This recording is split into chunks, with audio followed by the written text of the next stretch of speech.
Hindi magtanong, Ano yun? saan pa pupunta emergency po? Emergency, yung hospital. Apo. Kita mo tong kalsadang to. Oo. Pagdating mo doon sa may paliko niyan, may paradahan ng ano dyan, tricycle. Oo. Pagligo mo ng kanan, may Kanan. paradahan ng jeep dyan. Oo. Pagdating mo ng pababa ng ganyan, Oo. may paradahan naman ng mga ano dyan, bus. Doon na yun. Hindi pa. O saan yan? Tapos papanik ka ng ganyan. Akyat? Di ba, papanik. Oo. Papuntang Citrus. Oo. Pagdating mo sa Citrus, Oo.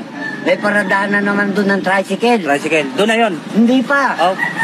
Pagtanong mo ngayon, kung saan banda yung sample. Tatanong ako doon. Oo.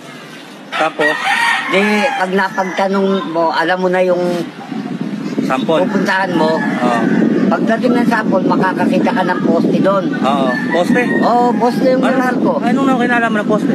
Ano gagawin sa poste? Iuntog mo yung ulo mo doon sa poste. Tapos, Dadaling ka ngayon doon. sa emergency? Oo, emergency. O, sa Monterado mo na yun ah. Kaysa naman ngayon ka dadalhin, normal ka. Anong gagawin mo sa ospital? Ah, ganun ba yun? O, di ba? Sige, salamat tayo ah. Ang salamat ay magandang pakinggan.